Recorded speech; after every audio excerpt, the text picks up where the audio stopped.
इस कहानी के सभी पात्र और घटनाएं काल्पनिक है। इसका किसी भी व्यक्ति या घटना से कोई संबंध नहीं है। यदि किसी व्यक्ति से इसकी समानता होती है तो उसे मात्र एक संयोग कहा जाएगा। तो दोस्तों, बढ़ते हैं कहानी की ओर। यह कहानी राजस्थान के कोटा शहर की एक भूतिया हवेली के बारे में है।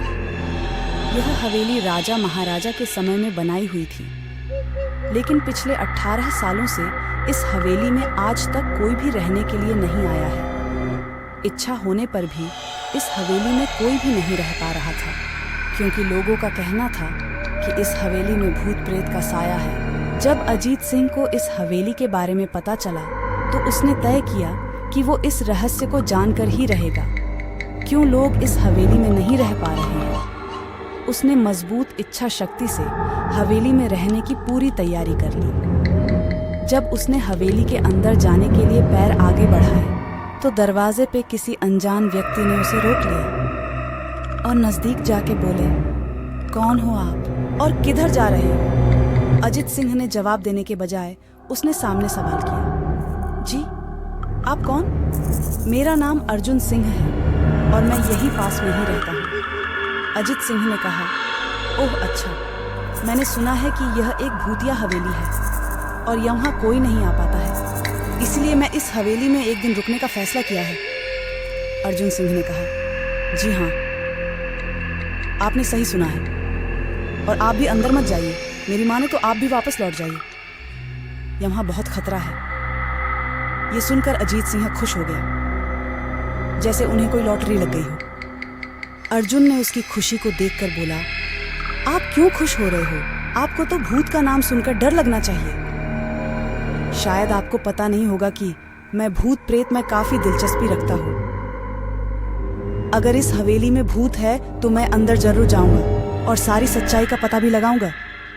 इतना कहकर अजीत सिंह उस हवेली में चले गए। अंदर जाके अजीत ने अपनी बैग को साइड में रखा और हवेली के चारों ओर देखने लगा। सारे रूम भी चेक कर लिए। बाद में ड्राइंग रूम में आके सोफे पर बैठ गया। उसने वहां बैठकर दारू के 2-4 पैक भी पिए।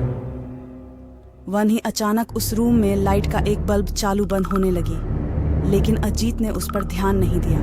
थोड़ी देर बाद दूसरा बल्ब चालू बंद होने लगा, फिर तो हवेली की सारे लाइट चालू बंद होने लगी। यह सब देखकर अजीत अपनी जगह पे खड़ा हो गया और संपूर्ण सावचेत हो गया। अचानक उसके सामने एक छोटा टेबल हवा में उड़ने लगा। करीबन 6 फुट हवा में ऊपर जाके गोल गोल घूमने लगा और बाद में अजीत की ओर तेजी से आने लगा। अजीत ने तुरंत ही अपनी जगह बदल दी और दूसरी ओर चला गया और वो टेबल वहीं जाके गिरा जहां अजीत खड़ा था। अजीत कुछ समझ पाता उतने में सोफे की शीट उसकी ओर आने लगी। वो जल्द खड़ा हो गया और छलांग लगा के दूसरी ओर कूद गया, जिसके कारण सोफा दीवार को टकराया और अजीत बच गया। अचानक सब कुछ शांत हो गया। अजीत ने चारों ओर सतर्कता से देखा और बड़ी आवाज में बोला, तुम जो भी हो सामने आकर के बात करो। वहीं एक बड़ी परछाई उसके सामने आई। अजीत ने उस परछाई को देखकर बोला, कौन हो तुम और क्यों मुझे मारना चाहते हो? परछाई बोली, तुम्हारी भूल के कारण। फिर अजीत बोला, मेरी भूल?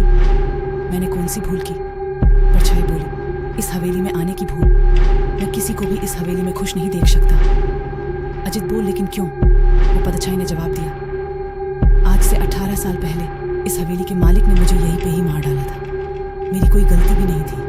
इस कारण की वजह से मेरी आत्मा इस हवेली में भटकती रहती है। मैं किसी को भी इस हवेली में नहीं रहने दूंगा, क्योंकि इस हवेली में मेरा खून हुआ था। इस हवेली में जो भी रहने के लिए आएगा उसकी मौत होगी।